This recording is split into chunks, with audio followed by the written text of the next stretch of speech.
ഇപ്പൊ ഇന്ദ്രയത്ത് പാടുന്നു, പൂർണിമ ഇങ്ങനെ ഇരിക്കുന്നു, ഒന്നും ഒരു അല്ല അന്ന് ആന്റിക്ക് അറിയായിരുന്നു ഇവര് ചേച്ചി എന്റെ അടുത്ത് ചോദിച്ചു ഇടയ്ക്ക് ഇതെന്താണ് രാജീവേ ഇത് തമ്മിൽ രാജീവിനോട് പറയും ഇതെന്താ ഇവര് പതിവില്ലാതെ എന്താ അറിയണ്ട കുട്ടിക്ക് അത് എങ്ങനെ ഒപ്പിച്ചു എന്നുള്ളത്. കാരണം അമ്മയുടെ എന്തെങ്ങനെ ഒപ്പിച്ചു സോറി കോ ആർട്ടിസ്റ്റ് അമ്മ നിങ്ങളുടെ ഒരു ഒരുമിച്ച് വർക്ക് ചെയ്യുന്നതിനിടയിൽ സാധാരണ നമ്മളിങ്ങനെ എന്തെങ്കിലും ഒരു സ്പാർക്ക് വന്നാൽ തന്നെ അയ്യോ കൂടെ അമ്മയുണ്ട് എന്നുള്ളൊരു പേടിയൊക്കെ വരും. പക്ഷെ അതിനിടയിൽ നിങ്ങളുടെ റിലേഷൻഷിപ്പ് എങ്ങനെ നിങ്ങളത് മൂവ് ചെയ്ത് കൊണ്ടുപോയി? ഒരിക്കലും നമ്മള് ഒന്നാമത്തെ കാര്യം എനിക്കിതൊന്നും ഇപ്പൊ പറയേണ്ട കാര്യമോ, എന്നാലും പറഞ്ഞു പോകേണ്ട വളരെ ഇമ്പോർട്ടന്റ് ആയിട്ടുള്ള ഒരു കാര്യം എന്ന് പറയുന്നതേ അന്നത്തെ കാലഘട്ടത്തിൽ എനിക്ക് സംസാരിക്കാൻ പറ്റുന്ന അല്ലെങ്കിൽ എനിക്ക് വൈബ് ചെയ്യാൻ പറ്റുന്ന ഇന്നത്തെ ഭാഷയും പറഞ്ഞാൽ ഭാഷയും കൂടെ നോക്കി ഇന്നത്തെ ഭാഷയിൽ വൈബ് എന്ന് പറയുമല്ലോ, അതുപോലെ സമപ്രായക്കാരൻ അദ്ദേഹം ഉണ്ടായിരുന്നുള്ളൂ, വേറെ ആരും എല്ലാരും പ്രായം ചെന്നവരാ. പിന്നെ ഞാൻ ഈ വയസ്സായ ആൾക്കാരുടെ കൂടെ കറങ്ങി അടിച്ച് നടക്കാൻ ഞാൻ എന്താ എന്നെ കൊണ്ട് മിക്കവാറും അതെടുക്കൂ ഇതെടുക്കൂ കുട്ടി ലൈറ്റ് ഓഫ് ചെയ്യൂ ഫാൻ ഇടൂ ഓടി നടന്ന് കാര്യങ്ങൾ ചെയ്ത് 19 വയസ്സല്ലേ ഉള്ളൂ, 19-20 വയസ്സ് സമയത്ത് അതേ സമപ്രായക്കാര് സിനിമ സെറ്റിൽ ഉണ്ടാവുക എന്ന് പറയുന്നത് വളരെ കുറവാണ്. വളരെ കോ ആക്ടേഴ്സ് ഉണ്ടെങ്കിലേ ഉള്ളൂ. അതിപ്പോ ഞാൻ പെയ്ത് ഒഴിയാതെ എന്ന് പറയുന്ന സീരിയലില് ഒന്നാമത് എനിക്ക് ഭയങ്കര ഹോം സിക്നെസ് ആണ്. ഞാൻ എറണാകുളം വിട്ട് തിരുവനന്തപുരം തന്നെ കുറേ ലോങ് ആദ്യമായിട്ടാണ് അത്രയും ലോങ് ഡേയ്സ് മാറി നിൽക്കുന്നതെല്ലാം. പിന്നെ നമുക്ക് ഒരു ഷോട്ട് കഴിഞ്ഞ് അഭിനയിച്ചാൽ ബുക്ക് വായിക്കും, അത്രേ ഉള്ളൂ. പിന്നെ അതല്ലാതെ കുറെ നേരം ക്യാമറ അദ്ദേഹത്തിന്റെ കൂടെ പോയി സഹായിക്കും, കുറെ നേരം ഡയറക്ടർ സാറിനെ കൂടെ പോയി സഹായിക്കും, ഇതൊക്കെ തന്നെയുള്ളൂ. അപ്പോൾ അത് കഴിയുമ്പോഴത്തേക്കും ഇന്ദ്രൻ ഈ പറയുന്ന പോലെ ഇന്ദ്രൻ നാഗർകോയിലാണ് ആ സമയത്ത് പഠിച്ചുകൊണ്ടിരുന്നത്, എഞ്ചിനീയറിംഗിന് പഠിച്ചുകൊണ്ടിരിക്കുന്ന സമയമാണ്. അപ്പോൾ ഇന്ദ്രൻ ഈ അമ്മേനെ ലൊക്കേഷനിൽ കൊണ്ടുവിടാൻ വരും, പിന്നെ ലോങ് വീക്കെൻഡ്സ് ഉള്ള സമയത്തൊക്കെ സെറ്റിൽ വരും. നമ്മൾ ഓരോ കാര്യങ്ങൾ പറയും, ഒബ്വിയസ് ആണല്ലോ. ഇപ്പൊ ഇന്ന് ഏതെങ്കിലും നമ്മളുടെ വീട്ടിലൊരു ഗ്യാതറിംഗ് നോക്കിയാൽ തന്നെ നമ്മുടെ കുട്ടികളെല്ലാവരും സമപ്രായക്കാരോടൊപ്പം അല്ലേ സംസാരിക്കുക. അങ്ങനെ സംസാരിച്ചു തുടങ്ങിയതാണ്. പിന്നെ സെയിം ടേസ്റ്റ് ഓഫ് മ്യൂസിക് ആണ്, പറയുന്ന കാര്യങ്ങളിലും കുറേ ഈ പറയുന്ന പോലെ റിലേറ്റ് ചെയ്യാൻ പറ്റി എന്നുള്ളൊരു സംഭവമുണ്ട്. And I don't know what happened, when happened, it just happened. Yeah. അതാണ് അതിൻ്റെ ഏറ്റവും ബ്യൂട്ടിഫുൾ ആയിട്ടുള്ള സംഭവം. ബിക്കോസ് ഇപ്പോൾ 20 ഈ പറയുന്ന ഈ ദിവസം തൊട്ട് ഇന്ന് വരെ നിൽക്കുകയാണെങ്കിൽ ഈസിലി ഒരു 25 വർഷമായി. സോ ആ മാജിക് ഇപ്പോൾ 25 years ഹോൾഡ് ചെയ്യാൻ പറ്റിയിട്ടുണ്ട് എന്നതാണ് ഞാൻ മനസ്സിൽ സൂക്ഷിക്കുന്ന ഒരു കാര്യം. വലിയൊരു കാര്യം തന്നെയാണല്ലോ ഇന്നത്തെ കാലത്ത്. വളരെ നമുക്ക് കോമ്പാറ്റബിൾ ആയിട്ടുള്ള ഇന്നത്തെ കാലത്തിന്റെ എന്നുള്ളതല്ല, ഇതിന് ഇമ്പോർട്ടൻ്റ് ആയിട്ട് നമ്മൾ ആസ് പീപ്പിൾ നമ്മൾ മാറുമല്ലോ. 20കളിൽ നമ്മളല്ലല്ലോ 30കളിൽ നമ്മൾ, അതല്ല 40കളിൽ. അത് കീപ്പ് ചെയ്ത് പോകാൻ പറ്റണ്ടേ? ലോകം മാറുന്നത് വേറെ വിഷയം. നമ്മളുടെ മാറ്റത്തിനോടൊപ്പം തന്നെ നമ്മളുടെ റിലേഷൻഷിപ്സും ആ ചുറ്റുമുള്ള ആൾക്കാരെയും മാനേജ് ചെയ്തുകൊണ്ട്, അല്ലെങ്കിൽ അത് അങ്ങോട്ടും ഇങ്ങോട്ടും രണ്ടുപേർക്കും കംഫേർട്ട് ആവുന്ന രീതിയിൽ കൊണ്ടുപോകാൻ പറ്റുക എന്ന് പറയുന്നത് അതൊരു ഒരു ആങ്കറാണ്. അപ്പം ഇന്ന് നമ്മളുടെ ഒരു എന്താ പറയുക, ഒരു സോഷ്യൽ മീഡിയയിലേക്ക് എത്തുമ്പോൾ, ഡിജിറ്റൽ മീഡിയയിലേക്ക് എത്തുമ്പോൾ അതിനൊരു കൾച്ചർ കുറച്ച് നല്ല ഡിഫറെൻ്റ് ആണ്. പ്രേക്ഷകർ കാണാൻ ആഗ്രഹിക്കുന്ന എല്ലാ പ്രേക്ഷകരും അല്ല, പല കാര്യങ്ങളും കാണാൻ ആഗ്രഹിക്കുന്ന പ്രേക്ഷകരുണ്ട്. അമ്മയെ തല്ലിയാലും രണ്ടുണ്ട് പക്ഷം എന്ന് പറയുന്നത്.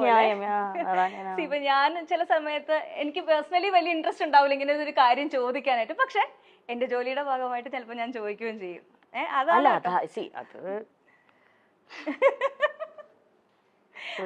അപ്പൊ ആ ഒരു അങ്ങനെ ഒരു ആങ്കറിങ്ങിൽ വന്നിട്ടുള്ള ഒരു മാറ്റം, ഇപ്പം ഇന്റർവ്യൂസ് ഇതേപോലെ കഥ ഇതുവരെ അല്ലാതെ തന്നെ ഒത്തിരി നല്ല നല്ല ഇന്റർവ്യൂ പ്രോഗ്രാംസ് ചെയ്തിട്ടുണ്ട്. ഞാനൊക്കെ കണ്ട് ഒരുപാട് നമ്മുടെ അപ്പൂസൊക്കെ ഭയങ്കര ഫാനായിരുന്നു കേട്ടോ. കഥ ഞങ്ങളുടെ ചാനലിൽ തന്നെ ഇങ്ങനെ ഒരു ഷോ കോൺസെപ്റ്റ് കൊണ്ടുവന്നത് കഥ ഇതുവരെ ഇൻസ്പയർഡ് ആയിട്ടാണ്. അപ്പോൾ താങ്ക് യു. അപ്പോൾ ഈ ഒരു മാറ്റം ഇപ്പം ഞാനിത് പറയാൻ കാരണം മല്ലികാമ്മേനെ ഏത് ഇന്റർവ്യൂവിൽ കണ്ടാലും ബേസിക് ആയിട്ട് ചോദിക്കുന്ന ഒരു കാര്യമാണ് മരുമക്കളെ പറ്റിയിട്ട്. അപ്പം എന്തെങ്കിലുമൊക്കെ പോയി പറയുകയും ചെയ്യും. അത് കിട്ടാൻ വേണ്ടിയിട്ട് നമ്മൾ എന്തെങ്കിലും ഒരു സാധനം ഇട്ട് കൊടുക്കും. അത് നിങ്ങൾ ചിരിക്കൊന്നും വേണ്ട, അമ്മ നല്ല മിടിക്കുക. അമ്മയ്ക്ക് അറിയാം നിങ്ങൾക്ക് എന്താ വേണ്ടെന്ന്. അതുകൊണ്ടാണല്ലോ നിങ്ങൾ പിന്നെ ചോദിക്കുന്നേ. നിങ്ങൾക്ക് ആവശ്യമുള്ള സാധനം അമ്മ തരുന്നുണ്ടല്ലോ. അത്ര അറിഞ്ഞാൽ മതി എനിക്ക്. സോഷ്യൽ മീഡിയയിൽ എന്താണ് ട്രെൻഡ്, എന്താണ് പ്രേക്ഷകന് വേണ്ടത്, എന്താണ് ചാനലിന് വേണ്ടതെന്ന് കൃത്യമായി അറിയുന്ന വേറൊരു വ്യക്തി ഉണ്ടോ എന്ന് എനിക്ക് ഇപ്പോഴും സംശയം. അമ്മയുടെ ഞാനെപ്പോഴും അത് പല ഇന്റർവ്യൂസിലും ഞാനത് പറഞ്ഞിട്ടുണ്ട്. അമ്മയുടെ പ്രായത്തിൽ അത്രയും റെലവെന്റ് ആയിട്ട് നിൽക്കാൻ പറ്റുക എന്ന് പറയുന്നത് ഭയങ്കര ഡിഫിക്കൽട്ടായിട്ടുള്ള ഒരു കാര്യം തന്നെയാണ്. അത് ഇന്നത്തെ ജനതയ്ക്ക് എന്താണ് ഇഷ്ടം, അല്ലെങ്കിൽ ഇന്നത്തെ ജനതയ്ക്ക് റിലേറ്റ് ചെയ്യാൻ പറ്റുന്ന രീതിയിലുള്ള കാര്യങ്ങൾ സംസാരിക്കുകയും അവർക്ക് മനസ്സിലാവുന്ന രീതിയിൽ അത് എക്സ്പ്രസ് ചെയ്യാൻ പറ്റുക എന്ന് പറയുന്നത് ഭയങ്കര ഇമ്പോർട്ടൻ്റ് അല്ലേ. അപ്പം അമ്മ അതിൽ മിടിക്കുകയാണ്. ഞങ്ങളുടെ ചാനലിൽ തന്നെ വന്ന പ്രോഗ്രാമിൽ വന്നൊരു വേറൊരു സാധനം കൂടി ഞാൻ കാണിച്ചു തരാം കേട്ടോ. അമ്മയുടെ ആൻസർ പറഞ്ഞു, ഇത് കേട്ടിട്ട് മരുമക്കളുടെ റെസ്പോൺസ് നമ്മൾ ഇതിൻ്റെ ഒരു റിയാക്ഷൻ ആക്ച്വലി വേറെ വന്നിട്ടുണ്ടായിരുന്നു. ഇത് ട്രോളാണ് കേട്ടോ, ഞങ്ങൾ ചാനലുകാർക്കുള്ള ട്രോൾ. കുറച്ച് ഫ്രഷ് ക്വസ്റ്റ്യൻ എടുക്കട്ടെ. മല്ലികാന്റിക്ക് ഏറ്റവും ഇഷ്ടമുള്ള മരുമോൾ സുപ്രിയാണോ പൂർണിമയാണോ? ഇന്ദ്രജിത്താണോ പൃഥ്വിരാജാണോ മല്ലികാന്റിക്ക് ഏറ്റവും ഇഷ്ടം?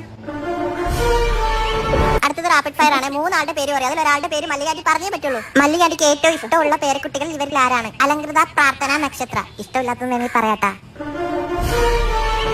ഏറ്റവും സെൽഫിഷായ മരുമോൾ സുപ്രിയാണോ പൂർണിമയാണോ? ഇത് നിങ്ങൾക്കെതിരെയുള്ള ട്രോളാണ്. മല്ലികാന്റി പോലെ ഒരു ഫ്രഷ് ക്വസ്റ്റ്യൻ കൂടി ഉണ്ട്. ഇന്ദ്രനാണോ പൃഥ്വിയാണോ? നല്ല മക്കൾ ഇവരാരാണ്? ഇതിന്റെ വേറെ സംഭവം ഒറിജിനൽ സാധനം ഞങ്ങളുടെ ചാനലില് മല്ലികാമ്മയുടെ ഷോ വന്നപ്പം വന്ന ക്വസ്റ്റ്യൻ ഓഡിയൻസിന്റെ ഇടയിൽ നിന്ന് വന്നതാണ്. ചെറുതായിട്ടെങ്കിലും ഒരു അമ്മായിയമ്മ മരുമകൾ പോരുണ്ടെങ്കിൽ ആ പോരെടുക്കുന്ന ആരെടുത്തായിരിക്കും? സുപ്രിയ. എനിക്കത് ഇഷ്ടമേ അല്ല. ഞാൻ എന്നെ കിട്ടത്തില്ല പോരിന്. ഞാൻ ഇവരുടെ കൂടെ താമസിക്കത്തില്ലല്ലോ. പിന്നെ പോരെടുക്കാൻ ഇതെങ്ങനെ പോരെടുക്കുന്നത്? ഞാൻ നിൽക്കത്തില്ല. ഞാൻ വേറെ അത് പറയാൻ മക്കൾക്ക് വലിയ പരാതിയാ കൂടെ ശ്രദ്ധിക്കാതെ. അതല്ല, അതുകൊണ്ടാണ് ഈ സ്നേഹം. നമ്മള് കൂടെ കിടന്ന് വരവയാ തീർന്ന കാര്യം അതോടുകൂടി തീർന്നു. അല്ല, എന്നാൽ ഒരു ഇച്ചിരി മല്ലികാന്റിക്ക് ഒന്ന് ഇവളെ ഒന്ന് സൂക്ഷിക്കുന്നതാണ് നല്ലതെന്ന് തോന്നിയത് ഇവരിൽ ആരെയാണ്? നിങ്ങൾക്കിത് എന്താണ് എന്തറിഞ്ഞാലാണ് നിങ്ങൾക്ക് സന്തോഷാവുക? എനിക്കതറിയാം. ഏത് ഉത്തരം കിട്ടിയാലാണ് നിങ്ങൾക്ക് സന്തോഷാവുക? എന്താ നിങ്ങൾ കേൾക്കാൻ ആഗ്രഹിക്കുന്നത്? ഇത് കേൾക്കുമ്പോ എന്താ തോന്നുന്നു ശരിക്കും? ഇല്ല, എനിക്ക് അങ്ങോട്ടാ ചോദിക്കാനുള്ളത്. നിങ്ങൾ ചോദിക്കുന്ന ചോദ്യങ്ങൾക്ക് അതനുസരിച്ച് ഉത്തരം തരാലോ എന്ന് വെച്ചിട്ട് ചോദിക്കണം കേട്ടോ. എന്ത് കേട്ടാലാണ് നിങ്ങൾക്ക് കൂടുതൽ സന്തോഷം? സത്യം പറയല്ലോ, എനിക്ക് അറിയത്തില്ല. ഞാൻ ഈ ക്വസ്റ്റ്യന്റെ ആളല്ല, സത്യസന്ധമായിട്ട് പറയുവാണെങ്കിൽ. ഈ ഇന്റർവ്യൂസ് ഞാനിപ്പോ സിനിമ കുറെ ഇന്റർവ്യൂസ് ചെയ്യണ്ടല്ലോ. ഇത് ഒരു മാറ്റമാണ്, ആക്ച്വലി സമയത്തിനനുസരിച്ചിട്ടുള്ള മാറ്റമാണ്. ഇങ്ങനെ വളരെ പേഴ്സണൽ ആയിട്ടുള്ള ഇറലവെന്റ് ആയിട്ടുള്ള ക്വസ്റ്റ്യൻസ് തന്നെ ഞാൻ പറയും. പക്ഷെ ഇങ്ങനത്തെ ക്വസ്റ്റ്യൻസിലേക്ക് ആങ്കർ ചോദിക്കുന്നതിനെ പറ്റി ആ ഒരു ജോലിയിൽ ഇരുന്ന ഒരാളാണ് അല്ലെങ്കിൽ ചെയ്യുന്ന ഒരാളാണ്. എനിക്കൊരു പേഴ്സണൽ റൂളുണ്ട്. ഞാൻ മുമ്പിലിരിക്കുന്ന വ്യക്തിയെ അതിപ്പോ ഒരു ഇന്റർവ്യൂവർ എന്ന രീതിയിൽ ഞാൻ ഇന്റർവ്യൂ ചെയ്യുന്നപ്പം കഥ ഇതുവരെ ചെയ്തപ്പോഴാണെങ്കിലും അത് കഥ ഇതുവരെയിലാണ് എൻ്റെ ലൈഫ് ചേഞ്ചിങ് ജേർണി ആയിരുന്നു കഥ ഇതുവരെ എന്ന് പറയുന്ന ആ സമയത്ത്. കാരണം ഞാൻ ഇന്റർവ്യൂ ചെയ്തിട്ടുള്ള കുറേ മഹത്തായിട്ടുള്ള വ്യക്തികളും അവരുടെ ജീവിത പാഠങ്ങളിലൂടെ ഞാൻ പഠിച്ച കാര്യങ്ങൾ കുറേയാണ്. കാരണം ഞാൻ അവരെ മുമ്പിൽ ഇരുത്തുന്നതിന് മുന്നേ കുറേ അവരെക്കുറിച്ച് പഠിച്ചിട്ടാണ് അവിടെ ഇരിക്കുന്നത്.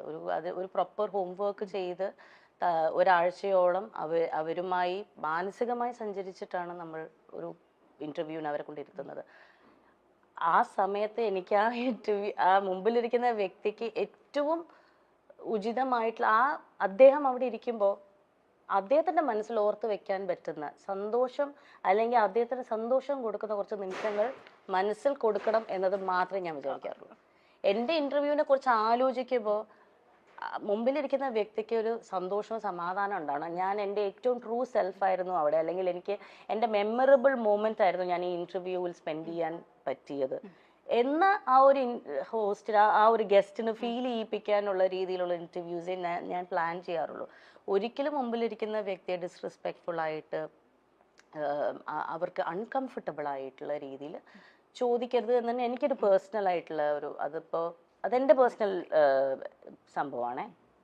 റൂൾ ബുക്കിൽ പ്രധാനമായി വരുന്ന ഒരു കാര്യമാണ്. അതുകൊണ്ട് തന്നെയാണ് ഞാൻ അധികം ഇന്റർവ്യൂസും ചെയ്യാത്തത്. കാരണം ആരെയും ഞാൻ കുറ്റം പറയുകയല്ല, കംഫർട്ട് ലെവൽ ഭയങ്കര ഇമ്പോർട്ടൻ്റ് ആണല്ലോ. ഇപ്പം ചോദിക്കുന്ന ചോദ്യങ്ങൾക്ക് കംഫർട്ടായിട്ടുള്ളവർ ആൻസർ പറയും, ചിലവർക്ക് അത് അൺകംഫർട്ടബിൾ ആണ്, അവരത് പറയില്ല. പക്ഷെ ഇന്റർവ്യൂവിനെ സംബന്ധിച്ചിടത്തോളം നിങ്ങൾക്ക് അത് പറ്റില്ല. നിങ്ങൾക്ക് ഒരു സർട്ടൻ കോളം ബുക്ക് ഉണ്ട്, അത് ടിക്ക് ചെയ്തേ പറ്റുള്ളൂ അല്ലേ?